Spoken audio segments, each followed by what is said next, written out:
If you're looking for tips on how to use your colouring stencils with your stamps, you've come to the right place. Today I'm going to show you how to soften the look of your stamped images using lighter coloured inks and ink blending using colouring stencils.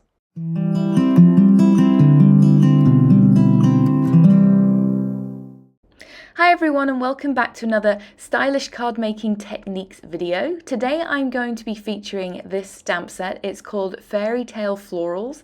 It's got a gorgeous large outline bloom and then it has these layering stamps that you can put over the top. But instead of sort of solid shading, they are more of a cross-hatch look and a sketchy look, almost like you used pencil to shade in your image. It also coordinates with a 2-in-1 colouring stencil set, which I'm actually going to be using today. I'm featuring it in my video to show you how you can get more of a softer look when you're using colouring stencils. And one of my tricks is to use a light coloured ink. I'm using Sunray Crisp Dye Ink to stamp my image down first before I do my ink blending. You can also, for an even softer look, do your ink blending first. This stencil, as you can see, it will be a little bit more tricky to do that because you have to use each area individually when you're doing your shading. So I like to use a light coloured ink to do my stamping of the outline first as a guide.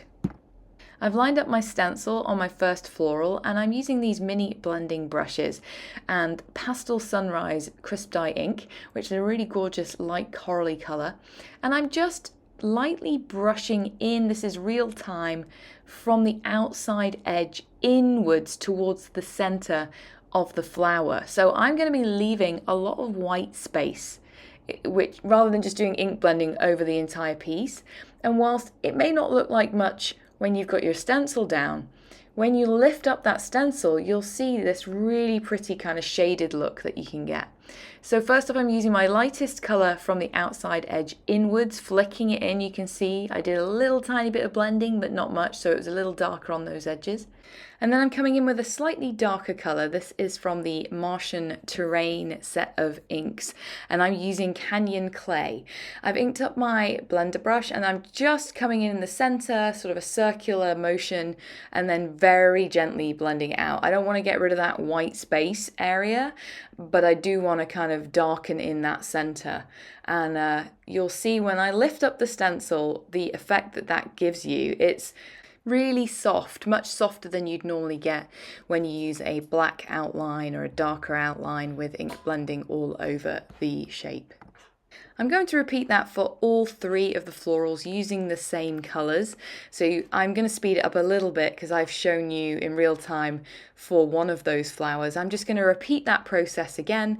I'm using these blending brushes because they're great for detail. You can also use even smaller blending brushes that Altenew carries to add even more detail if you want to. I do find this one works just perfectly for this size and shape of flower. You'll see this colouring stencil is a little different to some of the other colouring stencils you can get from Altenew in that each of the pieces, each of the windows on the stencil colour in a different part of the stencil itself and of the image itself, and you have to move the stencil around. It's not too tricky, you just have to be careful to line it up, so hopefully this video is going to give you a little bit more direction on which piece of the stencil goes where. Some of the other stencils that come with Altenew stamp sets are more layering type colouring stencils, so they all fit one on top of the other and each one adds a different depth of layer. And for those types of stencils, I would recommend that you don't have to stamp the outline itself first, because those stencils provide enough of a guide without an outline. And that's a close-up look at the flowers. I'm now going to move on to the leaves, and these are again pretty easy to line up. I'm using chamomile, or chamomile as we say in England, for my first colour. I've grabbed a different blending brush. My blending brushes, I've used them with different colours. I only have a 4-pack set. I don't have one for every colour, and I find that I can just scrub them off on a scrap piece of paper and then use them for different colours. So the trick on this one is I'm just going to blend in the center of the 3 leaves and then fade out. So you'll see that the depth of colour, the darkest area of colour, is in the centre where all three of those leaves meet. And then I'm doing sort of tight circles in a blending circular motion, and then fading out towards the tip of the leaves so that they're sort of whiter, almost fading out to complete white towards that tip. And then coming back in with Snapdragon, which is a slightly darker ink colour, and just adding a tiny touch just down in that corner, very little blending out, and that adds that sort of fade and depth of colour, and you get a nice blend outwards up to the tip. I'm going to repeat that on all of the other clusters of leaves, and also those little tiny clusters around the buds. So you'll see there's two white outline areas. These also have their own little image on the colouring stencil.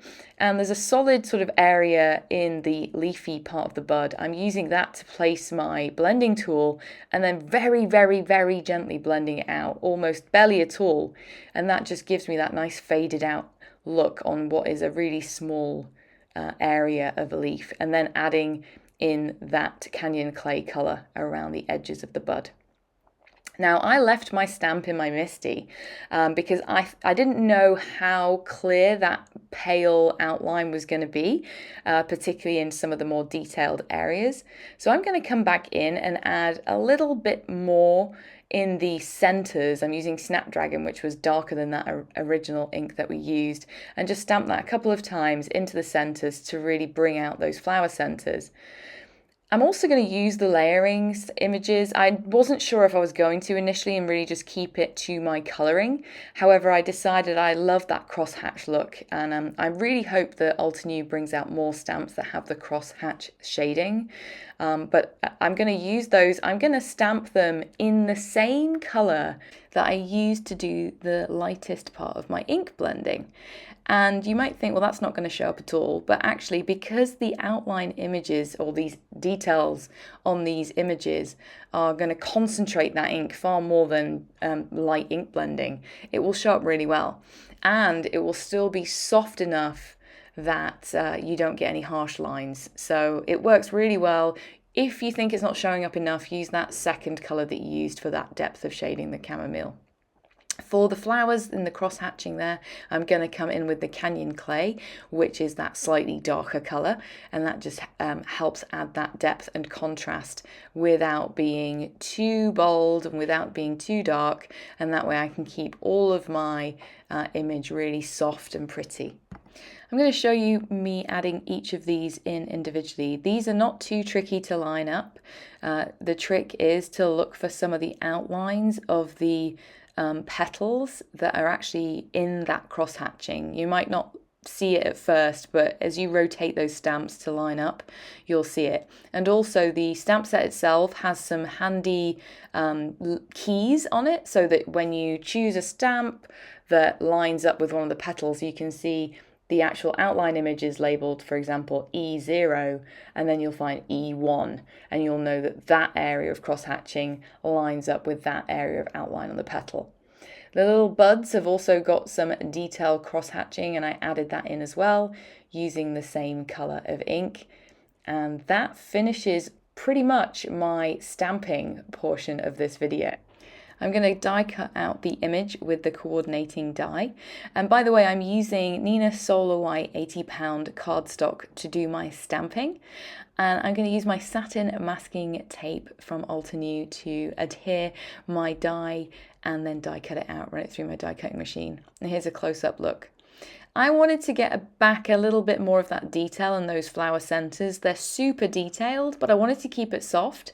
So I just came in with a white gel pen, and because that yellow outline was still visible, I was able to trace over the top of it. You don't always have to do that, but I think it adds a nice bit of highlight, and I also added a little bit of shine to the leaves with that white gel pen as well. For my background, I'm using the Walnut Branch 3D embossing folder. I've trimmed down some birch paper to 4.25 by 5.5, and then I'm going to adhere my die cut piece onto that panel using Altenew's foam tape, and just put it at an angle down in that corner and trim off any excess. To adhere my panel, I'm using this brand new ultra sticky double-sided tape from Altenew. It's a 1/4 inch wide. It's got that really pretty pattern that comes on the back of it on the release paper, similar to the double-sided adhesive sheets and the foam tape. So I just love it, and it tears really well, and it's super sticky, so perfect for adhering dry embossed panels just like this. And I'm going to adhere it to a top folding note card from made from 110-pound Nina Solar white cardstock. For my sentiment, I'm going to spell out the Miss You sentiment from this All About You die set. It's got some great mix and match sentiments. And I'm going to die cut those background shadows from Altenew's Vellum cardstock using my mini blossom. And then the top layer I'm going to die cut from sort of a matte gold mirror cardstock. And then I'm going to adhere them both together with liquid glue and then add them onto the top of my flower, again using liquid glue. I normally like to use foam tape, but I didn't really fancy cutting down the foam tape to that thin a sliver to be able to get that kind of dimensional look. And it looks really good even just using liquid glue. It's hidden really well behind that U die cut from the cardstock. And don't forget that tiny little dot at the top of the eye. That one was so fiddly. I lost it about 3 times. I had to cut the video. And that pretty much finishes my card. Off camera, I added some antique gold sequins to finish. And that finishes my video for today. I hope you've enjoyed and it gave you a little bit of inspiration today. If you did, be sure to leave a comment down below. Let me know what you thought. Give us a thumbs up and subscribe to the Altenew channel if you don't already. Have a wonderful day. Bye. Hello crafters, Jen here. For more tips, techniques, tutorials, and to discover which paper crafting products are right for you, subscribe to Altenew's YouTube channel. Make sure to hit the notification bell so you don't miss any videos. Thanks for watching.